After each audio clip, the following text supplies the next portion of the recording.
Good evening. This is Darlene Griffiths, and this is my district facilities case study, More Than Money. So we're talking about Meadows School District. Dr. Lisa Bentley is the superintendent. Meadows School District offers a diversified and rigorous curriculum, dual credit, foreign language, sports. Students are able to engage in the arts and extracurricular clubs. So what's happening? The state education agency says there's going to be imminent cutbacks in funding, and rural districts are going to be hit the hardest. So Meadows School District currently receives $1.5 million in Title I funding and less than $15,000 in ESL funding. So they are looking at about a $105,000 cut in Title I funding. And then I'm not sure about the ESL funding. So there's a steering committee statewide, and Dr. Bentley is part of that, as well as business people across the state. And they've been meeting for the last year to talk about the issues facing schools: living expenses, inflation, reductions in formula funding. So far, they've been unable to take a resolution to the state legislature. They've offered some options: increasing sales tax, which is not an option here in Kansas, initiating a variety of property tax algorithms, or floating bonds to carry school districts. However, none of those have made it to the legislature. Dr. Bentley has suggested that they increase state funding by $1 per pupil, which will increase the property values of the residents by at least $20. The June school board meeting. So when Dr. Bentley came up with a list of possible cuts, she had her administrative assistant type it up, who realized that my husband's on the list to be cut, as well as the after-school program that my children attend. So this caused mass panic, and so there's lots of concerned parents, employees, and students at this board meeting. Dr. Bentley has talked to some of the board members, I wouldn't say all of them individually, has told them about her cost-saving measures. Most of them agree that there has to be some cuts, but they're not sure where those cuts are going to occur. So here's what Dr. Bentley has proposed. She's going to eliminate the reading specialist at the elementary school, who is also the ESOL coordinator. 4 library positions are going to be combined into 1 assistant that will rotate from campus to campus. Art classes, except those that are required for high school credit, are going to be cut. 1-to-1 Chromebooks and Wi-Fi take-home hotspots are going to be cut. All after-school activities except sports are on the cutting block. School safety officer, school nurse at the high school are all going to be cut, and future purchases of HEPA filtration systems for the high school are also going to be cut. So my question, does cutting the ESOL coordinator put the school in jeopardy of not having someone to provide those services? Because you have to have a licensed ESOL person to oversee that program for students, or the para that provides those services. If these cuts occur in June, it's a little bit late for teachers to go find other positions, and can they resign without penalty and find employment elsewhere? Because we're talking about 7 or 8 positions. If COVID rears its ugly head and we have to go home, are we going to be able to meet the needs of students without those 1-to-1 Chromebooks or take-home Wi-Fi hotspots? If I've installed the HEPA filters at the elementary but not at the high school, am I treating the students equally and protecting them from COVID equally? So basically, the Meadows School District, they're going to have to make some cuts, and patrons are not happy with the suggested cuts. So let's talk about the people, places, and programs that are going to be cut. So first off, with these budget cuts, it's going to affect teachers, it's going to affect students, programs, parents, community members. I want to know, Dr. Bentley, who was included in this conversation to come up with this list. Did you ask administrators in each building? Was there a district leadership team that was advising? Or building leadership teams that were saying, okay, in our building we could do without this, or we could combine these things? Were there representatives from the teachers union, because we're talking about a reduction in force for teachers? Student council, there's programs on the list that are going to affect students. Parent groups, your PTA or your booster club. Community partners, even though there were businesses that were included in the steering committee, are local businesses being considered. So what is best for student is always number 1 priority. So how could we provide the same or better opportunities? Is it even possible with these cuts? Could money be saved by sharing a reading specialist with another district? Could a partnership be established for an ESOL teacher? How could stakeholders in the community help?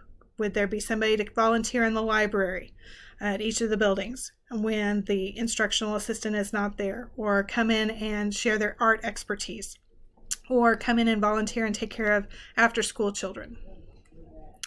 How can we save jobs would be priority number 2. Several jobs are at stake here. Are there any teachers that would voluntarily retire early? And then the teachers that were going to be cut or so forth would be moved into those positions. Could some teachers be shared between neighboring school districts and the cost of those salaries be shared between those districts? And would the teachers union maybe accept a salary freeze for 1 year until we could figure out some other options? So the reading specialist, of course, that's going to affect elementary students who need that specialized reading strategies, as well as our English language learners. Classroom teachers who rely on that person for their expertise are going to be affected, as well as parents who now know that their students are not getting the individualized help they need. The librarian. Classroom teachers who use that library for research, and elementary students who come in for library time are not going to get that option because there will only be 1 assistant for what used to be 4 positions. So student needs are not going to be met by that 1 assistant. Libraries are not going to be kept up to date, and literacy nights will not occur for families. Art teachers, those except for at the high school who teach art credits for high school graduation, they're going to lose their jobs. Classroom teachers who are used to their kids being sent to art for specials time are not going to have that planned time. Parents and community members who expect that well-rounded student are not going to get that if art is cut. One-to-one Chromebooks and the Wi-Fi hotspots, students who do not have a computer at home or have Wi-Fi at home. The classroom teachers who send homework home cannot expect it to be done if they don't have the resources to do it. And parents, especially of those 5th through 8th grade students who are not going to be able to take any computer home. After school programs, of course, is going to affect the students. It's going to affect those bus drivers who usually do those routes afterwards, teachers that are involved in those after school activities, and then parents and caregivers. Where is my child going to go that they're going to be supervised and safe if the after school program is cut?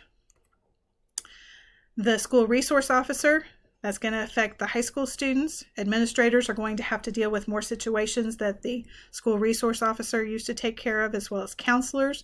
Parents and guardians are going to know that their students are not going to be maybe as protected as they once were. And the local police department is going to have to step up and come when called immediately. The school nurse, of course, students who are used to getting their meds and things like that. Teachers who come in and ask questions of the school nurse. The school nurse's duties are going to be piled on the school secretary now. Administrators are going to have to do contact tracing. Families are going to, that are used to being contacted by the school nurse regarding things, are not going to be contacted that way. The emergent care clinic across the street is going to have to be expecting a lot more customers. The HEPA filtration system, high school students. We know that air quality affects absenteeism, and that's going to affect students and teachers. The school secretary is going to deal with more kids coming in that have asthma issues and so forth.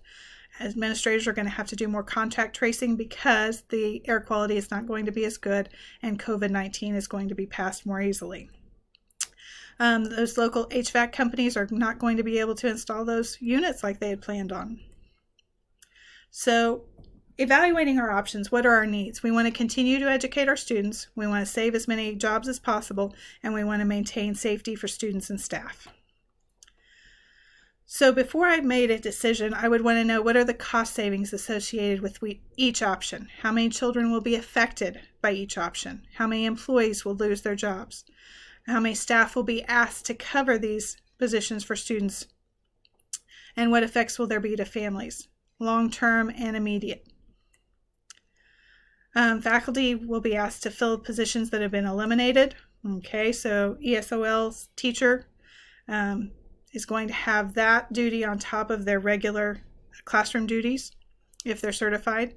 Teachers will have to help one another with reading strategies. Library time will have to be teacher-led.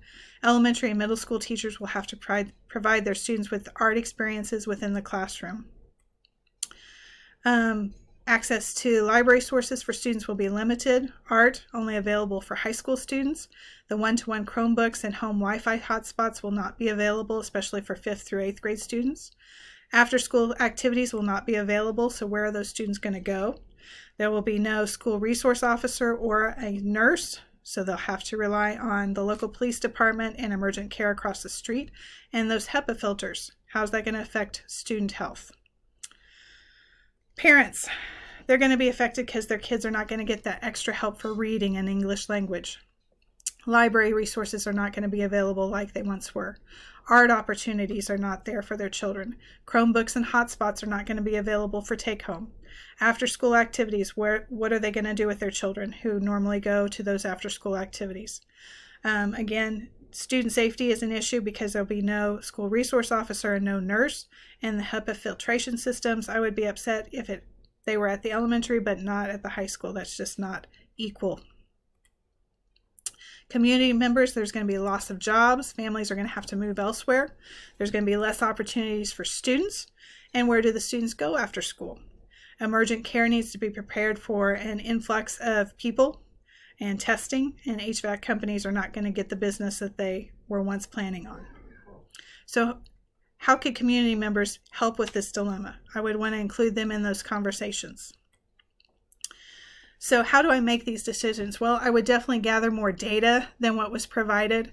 I would communicate with stakeholders at all levels. I don't feel like that was done by the superintendent here. We would brainstorm together, prioritize our needs. What is our top priority, second, third, fourth, and go from the bottom up as far as our cuts. Are solutions equitable for students in all grades?